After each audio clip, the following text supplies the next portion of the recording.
Assalamualaikum, saya Munira binti Daud, nombor metrik 284078. Saya dan ahli kumpulan saya akan menerangkan tentang tajuk pembentangan kami, iaitu isu penipuan dalam talian atau lebih dikenali dengan skema.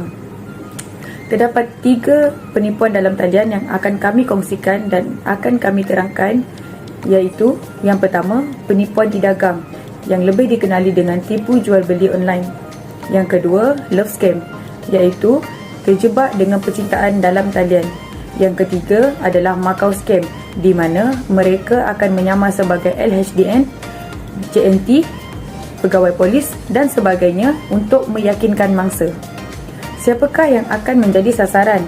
Antaranya adalah orang yang sikap keterbukaan, kawalan diri yang rendah, tahap pendidikan yang rendah, mempunyai nafsu yang tidak terhad dan perasaan sunyi yang tinggi. Semua sikap-sikap ini sangat berkait rapat antara satu sama lain dan inilah yang menyebabkan terjadinya penipuan-penipuan tersebut. Dan untuk penerangan yang seterusnya, saya serahkan kepada sahabat-sahabat saya untuk menerangkan dan mengkongsikannya kepada semua. Assalamualaikum warahmatullahi wabarakatuh. Nama saya Nur Alia Izzati binti Mat Arba'i. Nombor metrik saya adalah 283867. Okey, saya akan bercakap mengenai isu penipuan dalam talian, iaitu skema, dan mengapa berlakunya isu tersebut. Okey, isu ini berlaku apabila corak pemikiran masyarakat kita yang menganggap benda ni tidak berlakunya satu penipuan. Sebagai contohnya, dia membeli barang di Facebook, so dia menganggap orang tu akan menjual barang kepada dia, akan post barang kepada dia dengan cara yang telus lah, akan dengan berlaku secara jujur.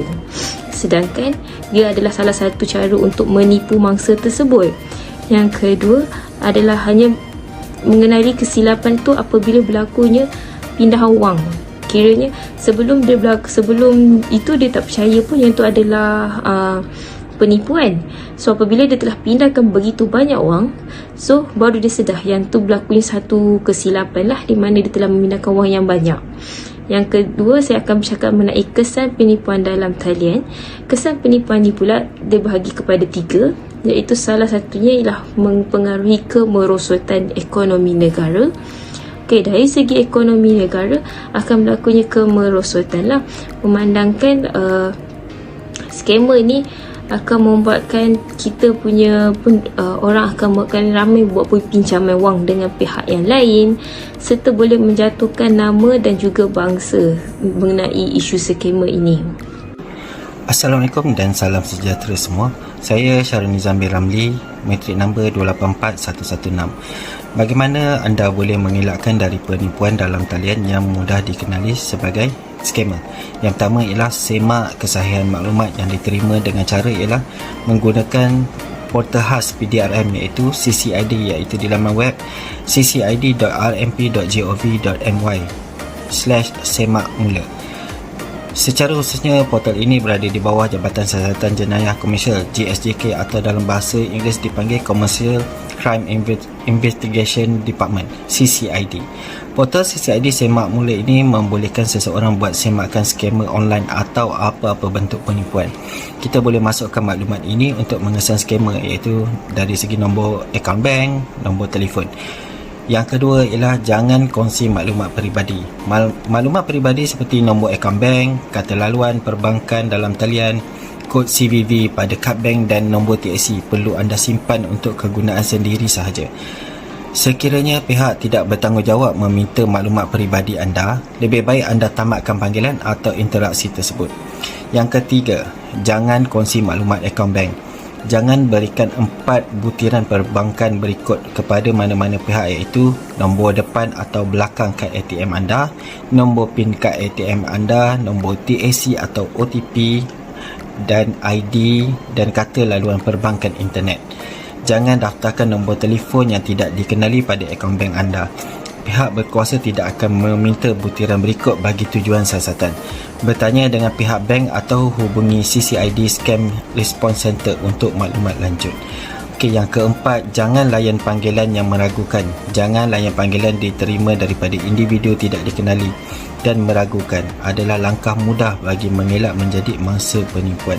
Dan yang terakhir, yang kelima ialah rujuk sumber yang dipercayai. Contohnya jika ianya berkaitan KWSP, rujuk pada pihak KWSP. Jika ini melibatkan perbankan, letak panggilan tersebut dan buat panggilan semula kepada nombor yang betul untuk membuat pengesahan. Assalamualaikum warahmatullahi wabarakatuh. Nama saya Siti Nur Hafizah binti Syed Murad, matrik number 283909. Pengalaman mangsa kes penipuan dalam talian ataupun skema. Si penipu ni dia akan menggunakan pelbagai taktik profesional untuk memperdayakan mangsa. Mangsa yang panik dan akan terperangkap. Mangsa juga dilamun cinta dan percaya akan dikahwini. Sebagai contoh, kita boleh lihat kes pada tahun ini di mana seorang guru wanita telah kerugian sebanyak RM42,000 apabila dia diperdaya oleh lelaki warga asing yang mana mengumpan barang yang mewah dan juga berjanji akan mengahwinilah, dan hubungan mereka semakin erat kerana lelaki itu pandai bermain kata-kata dan juga menjanjikan barangan yang mewah. Mangsa yang terpedaya dan teruja kerana dilamun cinta akan memindahkan sejumlah wang ke dalam akaun suspek, dan dan barangan yang dijanjikan suspek tidak sampai. Dan dari situ mangsa baru menyedari dirinya tertipu dan segera membuat laporan polis. Kesimpulan yang dapat dibuat, janganlah kita bersikap tamak dan cuai, dan jangan juga kita terlalu mempercayai orang yang baru dikenali.